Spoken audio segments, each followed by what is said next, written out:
গাছ থেকে টাটকা টাটকা ডাব খেতে বেশ ভালো লাগে। তারপরে এটা ছিল বাবার বাড়ির একটি ভিডিও। ওই দিন রাত্রেবেলা এই তো আমার ছোট ভাই মাছ নিয়ে আসছে, এগুলো পরিষ্কার করছে ও নিজে। তারপরে আমি আর আমার ভাবি কেটে নিবে।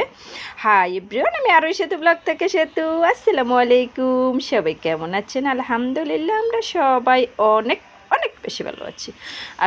আশা করছি আজকে ছোট্ট ব্লগটি সবার কাছে ভালো লাগবে। অনেক দিন পরে আবার একটা ব্লগ ভিডিও ছাড়তেছি। অনেক দিন ধরে আমি তেমন একটা অ্যাক্টিভও থাকতে পারি না, একদমই পেজে কাজ করতে ইচ্ছে করে না।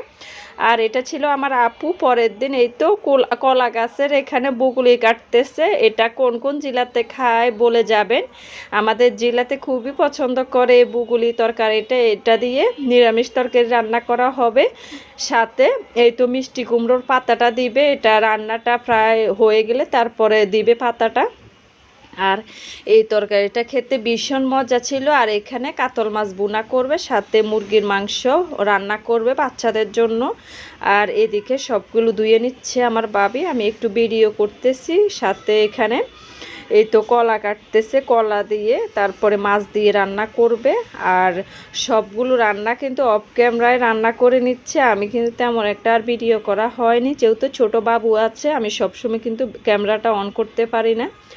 আর এদিকে এই তো অন্য বাড়ির একটা ছেলেকে ডেকে এনে তারপরে এখানে ডাব পাড়তেছে। আর এই তো এইভাবে গ্রামে গিয়ে ডাব খেতে কিন্তু ভীষণ ভালো লাগে। এদিকে এই তো আমার ভাইয়ের ছেলে ওইগুলো এই তো গাছের নিচ থেকে এগুলো নিয়ে আসতেছে, আর এগুলো ধুয়ে তারপরে রাখতেছে আর কি। আর এদিকে আমার বাবা এগুলো পরে কেটে নিবে, তারপরে সবাই মিলে খাবো। খেয়েছি। তারপরে এদিকে এটা ছিল রাত্রেবেলা আপুদের বাসায়।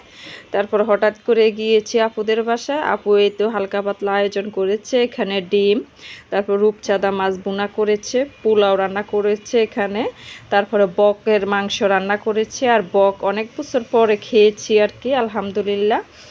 এদিকে মুরগির মাংস ভুনা করেছে আর সালাদ সাথে। তারপরে সবগুলো রান্নায় অনেক মজা হয়েছে, যেহেতু হঠাৎ করে গিয়েছি। আপু মানে অল্প একটু সময়তে যা যা রান্না করেছে। আর অনেক গরম ছিল, হালকা পাতলা করে রান্না করতে বলেছে, বেশি কিছু করতে দিইনি।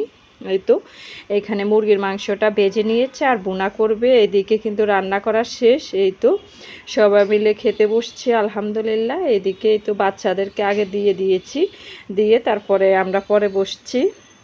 এদিকে এই তো এখানে মেঘার বাবাও বসছে খেতে, তারপরে ওনার প্লেটে একটু ভিডিও করেছি আর কি। আর আমিও এদিকে খাচ্ছি, আর বাচ্চারা তো খেয়ে শুয়ে পড়েছে। আর উনি এই তো প্রথমে ডিম, সালাদ আর রূপচাঁদা মাছ দিয়ে খেয়ে নিচ্ছে, পরে আর কি বকের মাংস দিয়ে খেয়েছে। সবাই ভালো থাকবেন, আমাদের জন্য দোয়া করবেন। আল্লাহ হাফেজ।